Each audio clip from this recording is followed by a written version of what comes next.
A segunda turma do Supremo Tribunal Federal decidiu julgar o habeas corpus, em que a defesa do ex-presidente Lula questiona o trabalho do ex-juiz e atual ministro da Justiça Sérgio Moro no caso do triplex do Guarujá. O habeas corpus não estava na pauta desta que é a última sessão do colegiado antes do recesso que dura todo o mês de julho. Mas, logo no início dos trabalhos, o advogado do ex-presidente Cristiano Zanin apresentou um destaque pedindo que o pedido de liberdade fosse julgado.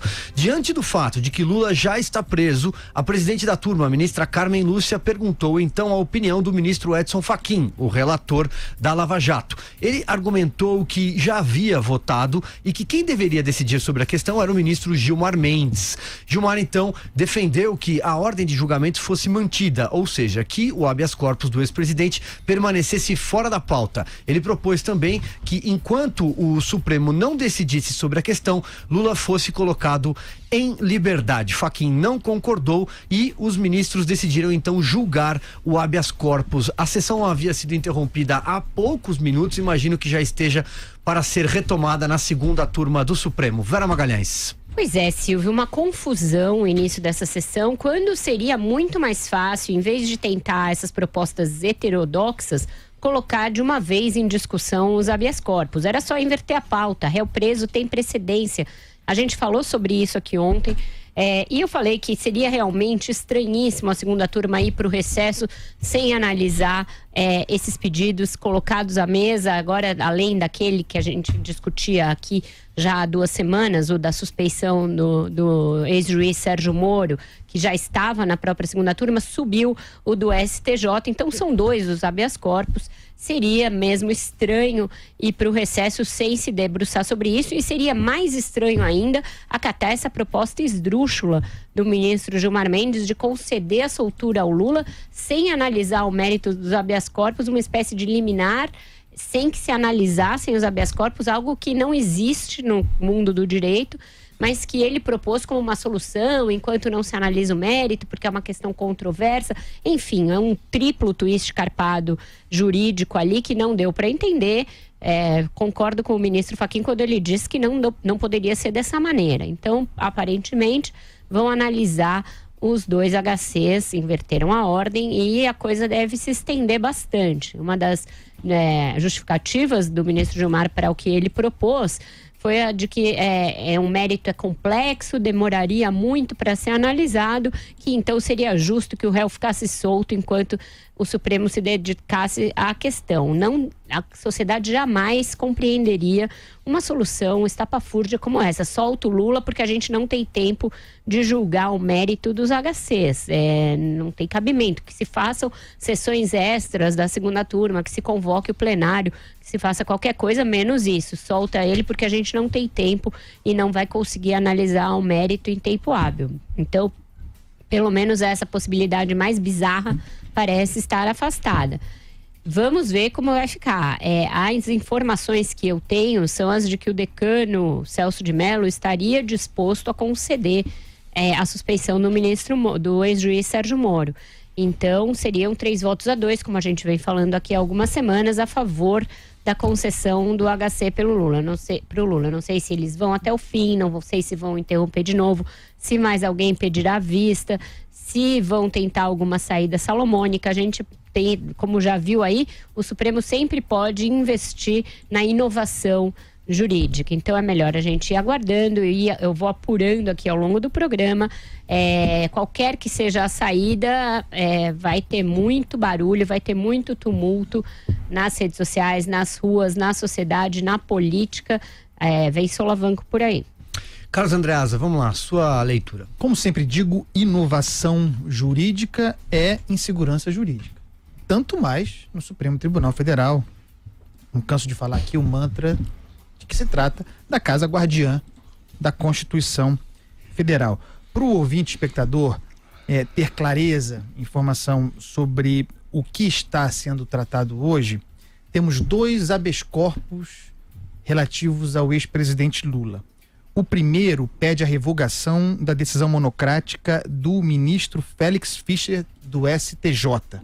Ele rejeitou o habeas corpus do Lula e a defesa alega questões processuais, que ele não poderia ter tomado essa decisão per si, monocraticamente.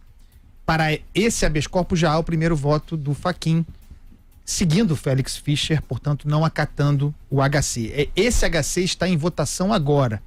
E esse é um bastante precário, inclusive porque o STJ, como sabido, já tratou do Lula, inclusive já reformou a pena do Lula, né? Então, não é nesse especificamente que a defesa do Lula faz a maior fé e que os petistas fazem a maior fé, embora seja impossível prever o desfecho. A grande expectativa está sobre o outro, o segundo, aquele relativo à suspeição do juiz Sérgio Moro, que ganhou o corpo com as revelações a conta-gotas jamais periciadas feitas pelo site Intercept. Muito curioso nesse processo a forma bastante exótica como o ministro Gilmar Mendes introduziu a questão na sessão da segunda turma. Ele pede a soltura do Lula, né, inicialmente, essa foi a demanda dele, em decorrência da falta de tempo para julgar habeas corpus sobre o qual ele, Gilmar, pedira vista. Ele é um dos motivos da falta de tempo, tendo liberado esse habeas corpus para votação apenas no último dia 10. No entanto, não teve nenhum problema em alegar falta de tempo. É uma categoria jurídica que eu não conheço, porque uma coisa é soltar Lula ou qualquer um a partir do exame do habeas corpus. Outra é propô-lo por falta de tempo para examinar o habeas corpus. É bastante exótico, bastante criativo e, sendo criativo, é um investimento na insegurança jurídica. Se for assim mesmo, se não houver nenhuma nova chicana, se nós, eu falo porque é o Brasil que está em xeque, se nós conseguirmos trazer o debate para dentro da lei, portanto, para apreciação do habeas corpus, ainda que o Lula venha a ser solto e vai ser uma lambança com consequências políticas várias, aí nós estamos dentro de algum espectro de legalidade, de algo palpável, algo que se pode controlar. Como a Vera disse, é possível que juízes reformem os seus votos. A Carmen Lúcia pode mudar o seu voto, o Fachin pode mudar seu voto, e pode haver um pedido de vista que assegure que essa discussão vá para o segundo semestre, para a volta do recesso. Mas é muito impressionante a forma voluptuosa como o ministro Gilmar Mendes encaminhou o debate aqui, assustando as pessoas, né?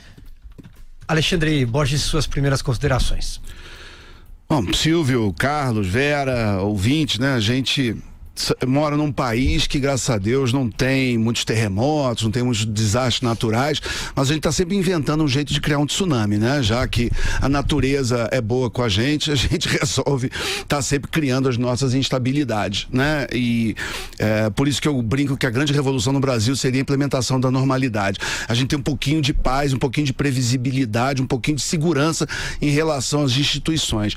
Então, quando a gente vê o próprio judiciário sendo fonte de instabilidade, sendo fonte de insegurança, sendo fonte até potencialmente de desordem pública, é muito preocupante para os caminhos que o país pode vir a tomar. Por quê?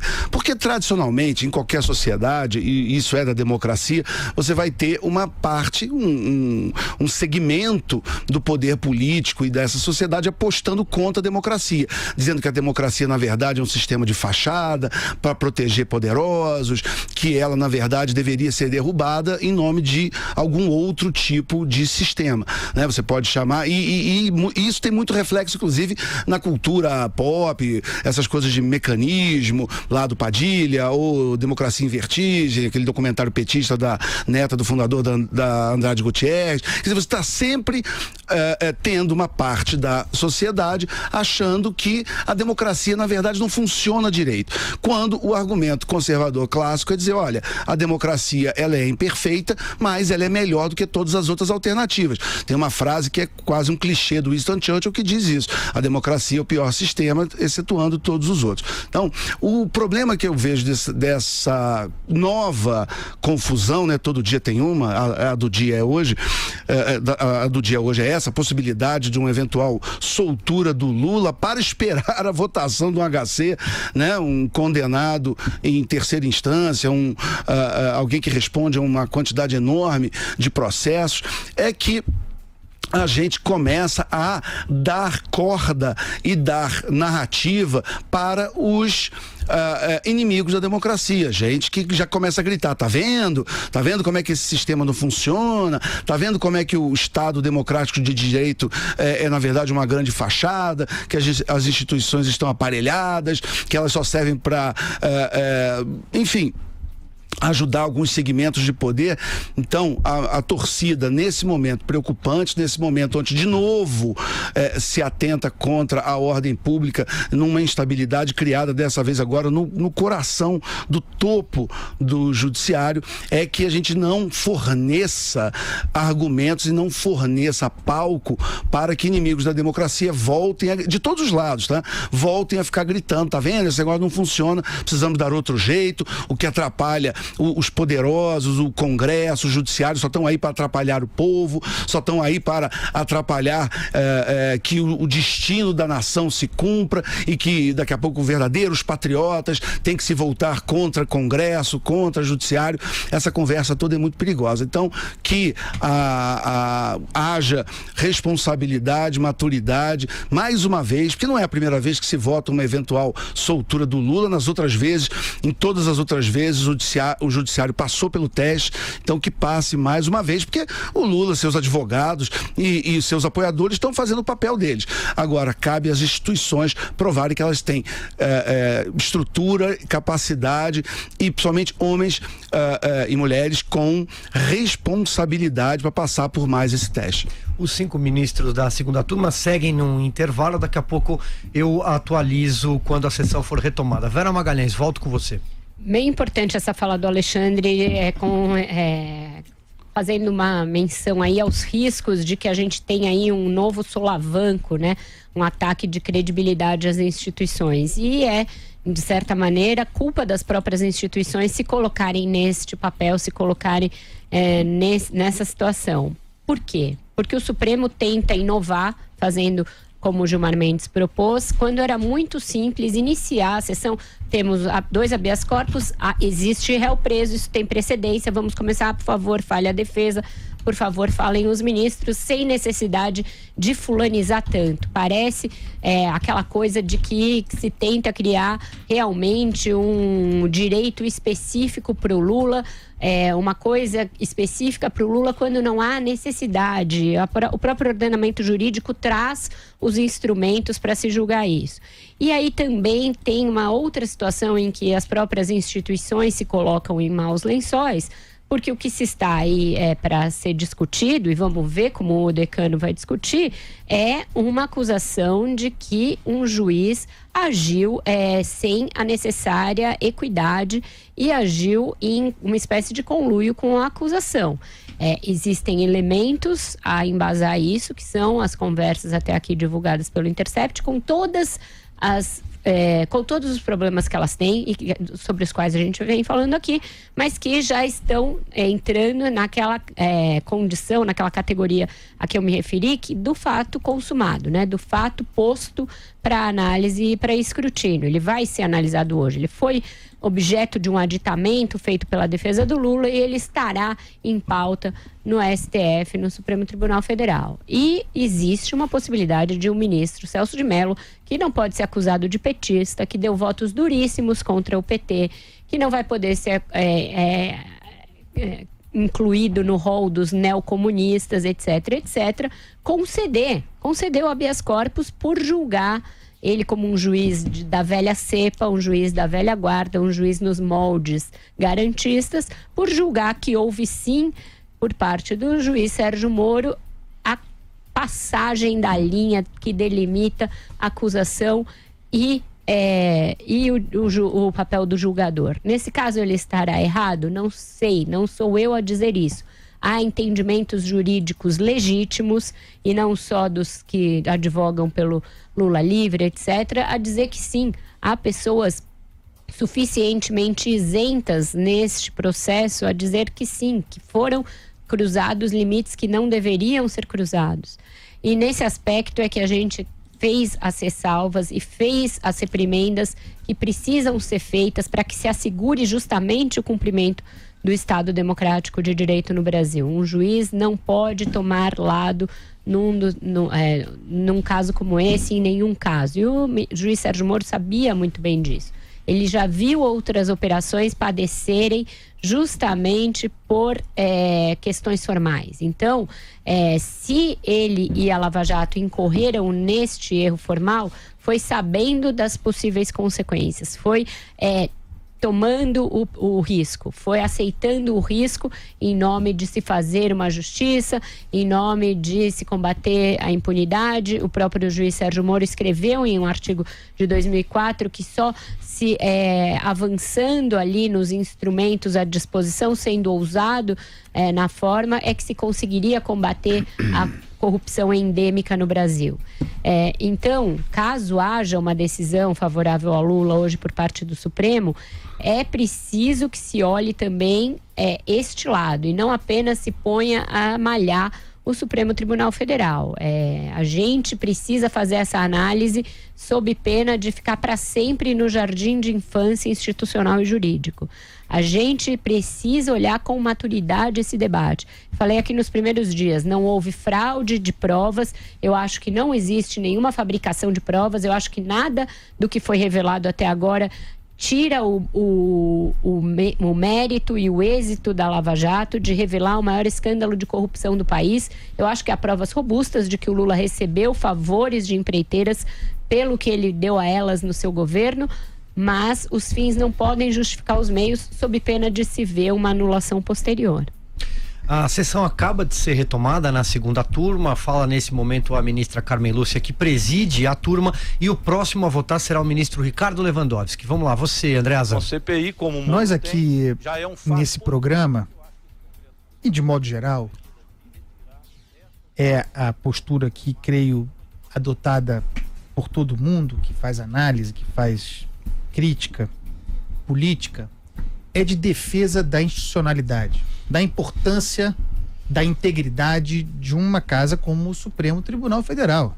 Não canso de dizer aqui, vou falar de novo. Guardião da Constituição, da nossa Carta Magna, da lei maior. Mas é por esse motivo que eu faço com frequência a crítica dura ao fato de, nos momentos decisivos em que do Supremo Tribunal Federal se deve esperar a defesa da Constituição e, portanto, os corretos procedimentos, o apego à formalidade, é nessas horas que o Supremo falta. São vários os exemplos de omissão do Supremo Tribunal Federal ou de comportamento dúbio, emanando, portanto, do guardião da Constituição a insegurança jurídica. O Supremo, que é muito facinho em invadir prerrogativas de outros poderes, como faz diariamente com o Legislativo, vide a questão do aborto recente, há várias outras. Não entro no mérito, é matéria legislativa. E o Supremo entra, invade, legisla, toma o espaço, ocupa. Com prazer, com paixão. Com paixão. No entanto, na hora de tratar da sua matéria, com todas as vênias, desculpe usar esse termo, se acovarda. Se acovarda, nos levando a esse buraco em que nos encontramos aqui. O buraco da crise institucional, o buraco da depressão política. Nós não estamos num buraco? O buraco da fulanização. É como se só houvesse Lula no Brasil. Como se todas as decisões públicas se referissem à prisão ou liberdade do Lula. Eu não quero viver nesse país. Eu repudio isso. É horroroso isso. Mas por que estamos aqui? Porque o Supremo tem medo de votar as ações de constitucionalidade sobre a possibilidade de cumprimento de pena após condenação em segunda instância. Adia isso, não gera efeito vinculante, deixa cada um tomar a decisão como quiser, cada um com a sua bandeira ideológica. Serve para hoje também. Tem habeas corpus, não importa de quem seja. Tem tem precedência, tem que ser votado. E embora seja habeas corpus relativo ao Lula, tem que ser tratado de maneira desfulanizada, ora. Enfrente-se a matéria. Há quantos anos Celso de Mello está lá? Quantos anos Gilmar Mendes? Estão com medinho? Medinho de votar? Ganham uma barbaridade, têm uma vida maravilhosa, todos os bônus de ser ministro da Suprema Corte. Na hora de matar no peito e tomar uma decisão com base nas leis, não fazem? A gente fica refém de um discurso político. Ah, vamos adiar porque tem a pressão das ruas. Ah, vamos adiar porque é o Lula. Pelo amor de Deus, tenha santa paciência. Onde estão os juízes nesse país? Enfrente-se o problema. É habeas corpus. Como brilhantemente disse a Vera agora, há motivos para se discutir a possibilidade do Lula ser solto. Goste-se ou não, fique-se feliz ou não. Há problemas com todas as ressalvas feitas aqui, com os problemas graves que há na origem do material folhetinesco apresentado pelo Intercept, material certamente ilegal, apresentado de maneira politizada por esse site. Apesar de tudo isso, aqueles conteúdos estão aí, são fatos consumados e o resultado não é bom para o Moro. Um juiz que se acercou muito do procurador, do Ministério Público, do acusador, se referindo à defesa de um processo sob sua responsabilidade como showzinho. Não é bom, não é bom. Eu não sei as consequências jurídicas disso, mas o fato existe. Onde estão os juízes? Essa é a pergunta, onde estão os juízes? Alexandre Borges, vamos lá, vamos amarrar esse bloco. Olha, essa discussão é daquelas que me dá muito orgulho desse programa. Eu acho que a gente está discutindo realmente a fundo as questões, não estamos apenas na superfície. Então, em relação à institucionalidade, eu ontem, para quem por acaso não lembra ou não ouviu, eu repetia um tweet da Janaína Pascoal, não apenas por ela ser a deputada mais votada da história, não apenas por ela ser coautora do pedido de impeachment, não apenas por ter as posturas normalmente que ela tem em prol do Brasil e da institucionalidade, mas também por ser uma doutora em direito penal. Ela é do ramo e não está sozinha nessa leitura, mas ela resumiu a sua leitura dos fatos num tweet onde ela disse: um fato é incontestável, nenhum dos diálogos, por enquanto, sugere falsificação de provas ou acusações. As conversas evidenciam o firme desejo de responsabilizar culpados, nada além disso. Essa é a opinião dela. Estou ressaltando uma opinião, não estou fazendo um julgamento definitivo em relação ao que se viu até agora. Então, de qualquer jeito, acho que todas as questões que foram levantadas aqui, que são importantíssimas, são para dizer também o seguinte: eu quero que o Lula seja solto? Não, de forma alguma. Eu quero que o STF mantenha ele preso? Claro que eu quero. Agora, decisão judicial se cumpre. Então, se por acaso bate na madeira 3 vezes, por acaso vier uma decisão de soltura do seu Luiz Inácio Lula da Silva, eu vou espernear, eu vou ficar revoltado, eu vou discordar, eu vou dar opiniões contrárias, mas eu vou respeitar a decisão, que eu vou discordar se essa for a decisão do STF, mas a decisão judicial se cumpre e nunca vai sair desse programa ou de mim especificamente qualquer defesa de atentado contra a institucionalidade.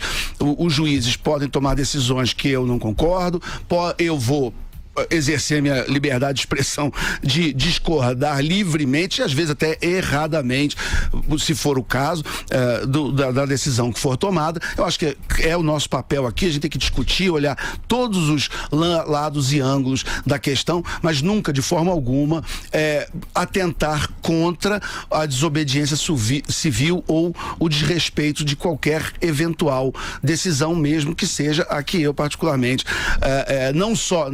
não quero, mas também não entendi, no meu entendimento limitado de alguém que não é advogado, que eu não entendi até o momento que justifique a sua soltura.